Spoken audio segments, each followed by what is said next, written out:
Salut! Mickey O'Brien, sécurité de l'Aqueduc. On nous a signalé qu'un type était entré dans le tunnel sur un traîneau tiré par des rennes. Eh oui, paraît que c'est un petit vieux jovial avec une belle barbe blanche et un joli costume rouge. Vous l'avez pas vu? Non plus. Salut à tous, c'est l'écran fouet. Aujourd'hui, punition de la semaine, puisque vient de tomber l'épisode 7 de Willow. Et là, ça commence à devenir du sadisme de la part des showrunners, parce que la semaine dernière, ça avait déjà duré 1 heure, pour pas raconter grand chose, et là, on nous rebalance à la gueule 1 heure.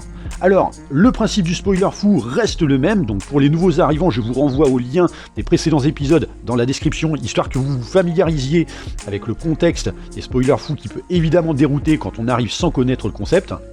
Donc, rappelez-vous, dans l'épisode 6, c'était mission de sauvetage dans l'antre des trolls, de laquelle il était pourtant impossible de sortir, mais nos héros ont eu tout le loisir de circuler librement là-dedans durant 1 heure qui ne racontait absolument rien, si ce n'est que Cugnat Arkin a enfin trouvé la cuirasse et que Marlène Schiappa, après avoir décidé de s'acharner verbalement sur Elora parce que elle est jalouse et surtout très conne, était sur le point de se noyer dans un lac de Fanta orange. Bon, accessoirement, on a aussi eu droit à Christian Slater en troubadour guerrier parce qu'il a des impôts à payer, alors il est venu sur la série Willow pour perdre un peu plus de sa dignité. Et de son côté, Dylan découvrait au sein de la cité immémoriale qu'une jeune demoiselle a été à son tour kidnappée par les méchants pour lui tenir compagnie. Et justement, on reprend l'épisode à cet endroit où Dylan fait faire le tour du proprio à la jeune demoiselle avec une coiffure et un style, sans déconner, il manquerait plus qu'elle chante de la musique merdique pour Bobo parisien et on pourrait l'appeler Juliette Armanet quoi. Et donc Dylan qui se met à faire des tirades de psychologie de comptoir pour rassurer la jeune fille et pour passer le temps en lui expliquant qu'il est le prince de Tiraslin, tout ça, sauf que...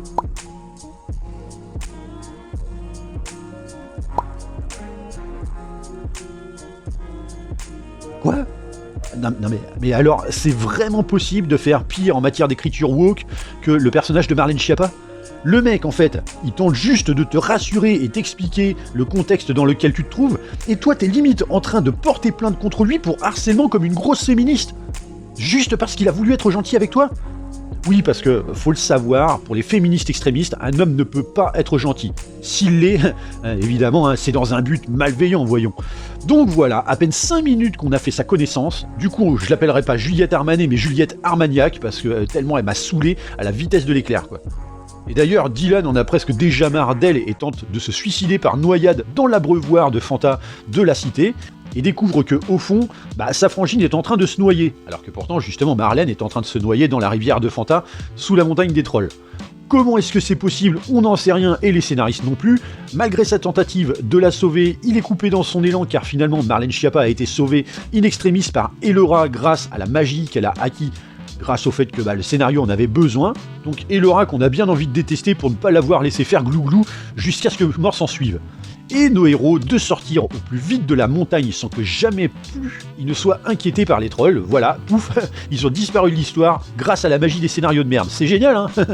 Et donc tout le monde reprend la route en direction de l'océan dévasté qu'ils doivent traverser pour rejoindre la cité immémoriale. Bon, accessoirement, la dispute engendrée par Marlène contre Elora, pouf, disparue. Mais bon, faut pas trop en demander, hein. Marlène reste Marlène, elle va pas non plus s'excuser auprès de sa sauveuse qu'elle considérait comme inutile et sans laquelle finalement elle serait morte au passage, hein. Une fois arrivés face à l'océan, ils décident d'aller faire un tour dans une vieille bicoque et sont accueillis par un mec en mode être ou ne pas être. Ne pas être. Et le vieillard de leur proposer ses services en louant sa charrette des mers qui leur permettrait de traverser l'océan. Mais avant de prendre la route, ils décident tous finalement de se reposer un peu. Le vieillard qui se met d'ailleurs, lors d'un bon repas au verre de vase, à leur raconter ses récits dont il ne connaît finalement pas la fin, tellement il a perdu la boule, si ce n'est celui au cours duquel lui et ses compagnons ont tenté de traverser l'océan et qu'ils ont tous tellement pété un câble qu'ils ont fini par s'entretuer. Ce qui, avouons-le, n'est pas le plus rassurant pour nos héros. Après tout, vous imaginez un peu le trajet avec Marlène ? Déjà qu'à la base, elle déteste tout le monde, je peux vous dire qu'il faut vraiment pas fermer l'œil dans la même pièce qu'elle durant le voyage, je vous le dis. Bref, le lendemain, tout le monde se réveille avant de prendre la route, ou la mer, c'est au choix, mais le vieillard est comme qui dirait un peu chelou ce matin, et effectivement, ça ne fait pas un pli quand Apu se rend compte que le vieillard est en 2 exemplaires dans la Casbah. Du coup, il se prend pour Bernie en foutant un coup de pelle dans la gueule du premier, pour qu'on découvre au final que c'était la femme oiseau qui les traque depuis le début avec ses acolytes, qui justement avait pris son apparence. Bref, ni une ni deux, tout le monde embarque dans la calèche des mers, tractée par une bestiole bizarre qui avance en mangeant de la vase, c'est génial. Mais la femme oiseau les poursuit, épaulée par le méchant avec sa tronche en bout de bois sculpté. Oui, parce que le Hulk avec sa tête dans une cage est en repos physiologique, donc voilà. Du coup, comment est-ce qu'on va arriver à venir à bout de l'ennemi ?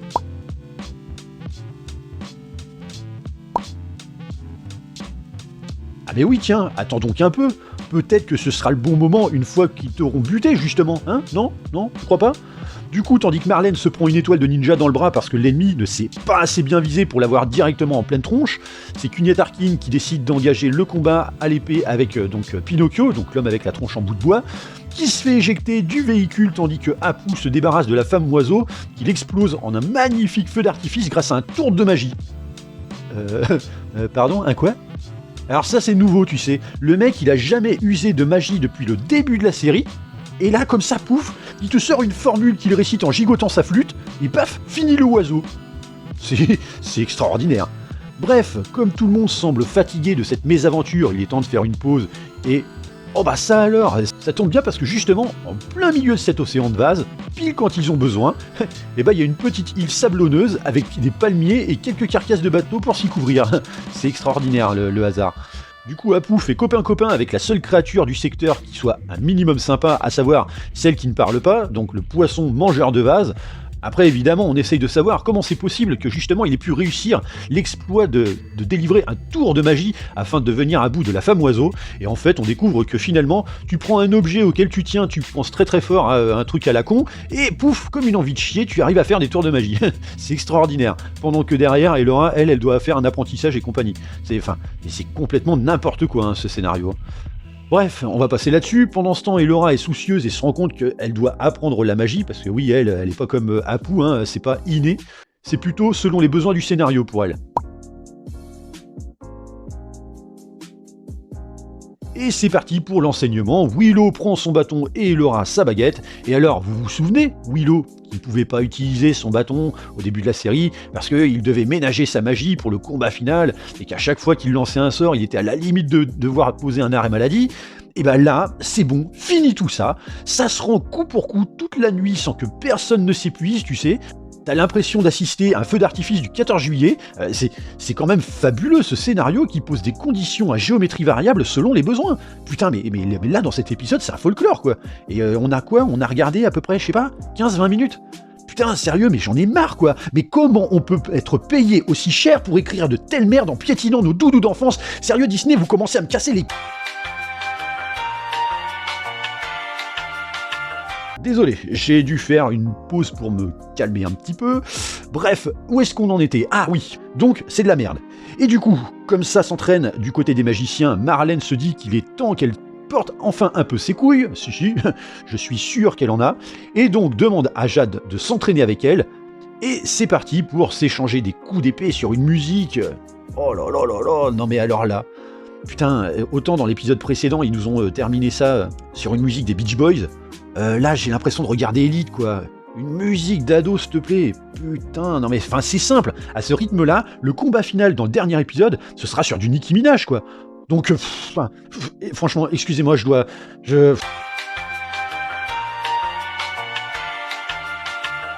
Bref, l'entraînement de notre couple lesbien semble porter ses fruits puisque Marlène est presque enfin de taille à rivaliser avec Jade.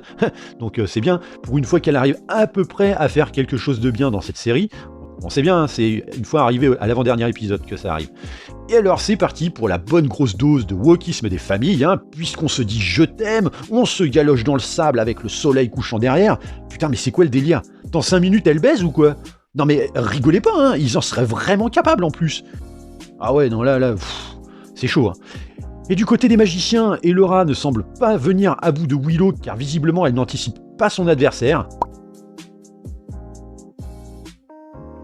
Et paf, ça fait des chocs à pic. Enfin non, mais en tout cas l'effet bisounours est radical et on voit valdinguer le Nelwyn comme à un concours de lancer de nains, ma parole. Alors, vous vous demandez où sont passés les vilains pavots, j'imagine ? après s'être pris une rouste justement par nos héros. Eh bien, ils ont temporairement disparu du scénario parce que il en avait pas besoin pour raconter du rien. Du coup, allons voir comment se dépatouille Dylan avec Juliette Armagnac, et donc Dylan qui se réveille à côté de l'abreuvoir de Fanta qui est maintenant scellé, va savoir pourquoi, tandis que Juliette est partie vers la porte de lumière qui avait la veille appelé Dylan à venir faire la fête. Mais Dylan de lui expliquer qu'un monde sans chemise en soie, déjà c'est de la merde, et que tout ça, ça sent le sapin quand même un petit peu. Du coup, il lui conjure de ne surtout pas s'approcher de cet accès douteux, et il retourne à l'abreuvoir qui est plus scellé. Ah bon ? C'est génial ça, hein ? Et Juliette Armagnac de lui raconter qu'en vrai, elle est la princesse d'un autre royaume, qu'elle a été enlevée, tout ça. Oui, tout ça. Mais sauf que si t'as pas un minimum de filiation dans cette série, il y a peu de chances que tu sois finalement gentil. D'autant que bon, on nous la fait pas, hein. Laporte appelle Dylan dans l'épisode précédent, il veut pas venir, et comme par magie, il tombe juste après ça du ciel une meuf qu'on connaît ni d'Ève ni d'Adam, d'un royaume dont on se fout complètement, vu qu'on nous en parle qu'au 7e épisode sur 8, s'il te plaît, et qu'on tente de l'attirer vers ce qu'il fuit.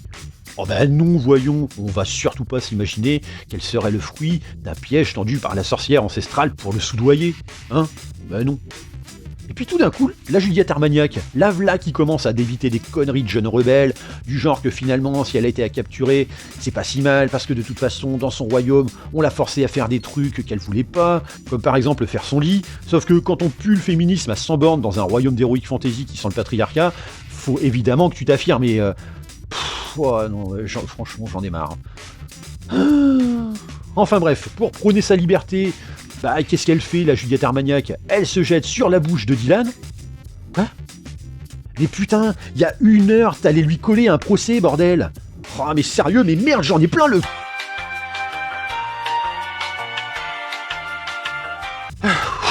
Pardon, excusez-moi.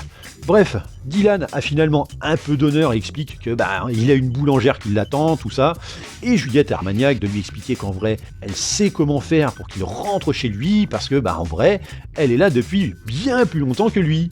Oh ça alors, comme c'est étrange, on s'y attendait absolument pas quoi. Ah non, mais le fait de douter de la gentillesse d'une inconnue était un pur hasard, voyons. Bref, Dylan prend ses jambes à son cou et décide de se barrer très loin de cette connasse, et il le fait. Même si, hélas, j'ai bien peur que ça ne lui serve pas à grand chose, vu qu'à chaque fois, il revient au point de départ. Bon, du côté de nos héros, on a repris la route, mais ça commence à péter un peu les plombs, comme l'avait expliqué le vieillard au début de l'épisode. En tout cas, c'est pas très intéressant jusqu'à la pause du soir. Alors, d'un côté, t'as Apu qui passe son temps avec son nouveau pote bouffeur de vase, tandis que son ancienne blessure commence à le démanger. Vous savez, cette blessure qu'il avait à l'épaule droite. Et c'est fou la vie, hein, parce que désormais, elle est à l'épaule gauche. Non, désolé, cette série est en train de me rendre encore plus cinglé que je ne le suis déjà. De son côté, Elora est en train de contempler le ciel dans une séquence à la limite de la repompe totale de l'Odyssée de Pi, quand elle est rejointe par Marlène. Et va savoir pourquoi. Non mais attends, la meuf, ça fait 6 épisodes que c'est une connasse. En plus, au dernier, justement, elle avait craché carrément son venin sur Elora à un niveau de méchanceté plus quoi. Elle s'est même pas excusée depuis des jours, ni même daigné remercier celle qui l'a sauvée de la noyade, tu sais. Et là, d'un seul coup, elle devient sympa. Qu'est-ce qui s'est passé ? Enfin, je sais pas, il y a quelqu'un qui passait par là, qui avait besoin d'un balai, on a trouvé un coincé dans son derche, donc du coup il lui a retiré ou quoi ? C'est du délire complet quoi. Et du coup... Ah mais tu nous apprends rien ma grande, hein. Quand t'es la plus bonne à rien du groupe, alors que déjà le groupe casse pas 3 pattes à un canard, hein, et que tu le découvres finalement avec ton tempérament de merde, on se doute bien que la jalousie a vite fait d'arriver. Bref, pendant ce temps, Knya Tarkin, qui cogite au fait que la cuirasse n'a pas marché avec Christian Slater dans l'épisode précédent, se dit que ce serait bien de l'essayer afin de savoir s'il en est véritablement digne, mais ça fait que dalle. Donc là, d'un seul coup, notre Cugnette, il se sent un petit peu comme une grosse merde. Et Willow, lui, en fait, il essaie de passer un coup de fil à sa fille grâce à sa canne magique, et sent que quelque chose cloche. Mais Willow est très vite interpellé par Elora qui lui explique qu'en vrai il était en train de péter un câble dans ses propres rêves et que rien de tout ça n'est vrai, surtout que c'était pas crédible pour un sou car tout le monde sait que c'est dégueu les figolus. Bref, tout le monde est en train de se prendre le chou et de devenir complètement maboule, comme moi en regardant cette merde. D'autant que Apu, en plus, a décidé de libérer son pote le bouffeur de vase parce qu'il estimait que la bestiole était en train de crever. Du coup, c'est bien parce que maintenant, c'est eux qui vont crever. Mais Elora de rassurer ses copains en expliquant que c'est la sorcière ancestrale qui use de son pouvoir pour les diviser. Vous savez, cette fameuse sorcière ancestrale qui dispose de 4 hommes de main qu'elle ne déploie que lorsque ça arrange le scénario. Merci. Bah, je croyais qu'on pouvait pas à cause de la vase, mais maintenant c'est bon. Mais c'est fabuleux, dites-moi. Oui, vous pouvez lui faire confiance, hein, parce que c'est le scénariste qui lui a soufflé qu'ils étaient bientôt arrivés. Mais que devient Dylan d'ailleurs? Parce que c'est vrai, il a pris la poudre d'escampette justement lorsqu'il a vu que Juliette Armagnac était pas très claire. Eh bien en fait, il est revenu à la cité immémoriale et le pépère est à l'article de la mort. Ah bon? Pourquoi? On n'en sait rien, mais comme le scénario a besoin qu'il soit dans cet état, eh ben on va pas offusquer les gens. Hein. Et donc, alors qu'il gît par terre comme une vraie lavette, c'est Juliette Armagnac qui se pointe avec une coupe remplie de Fanta.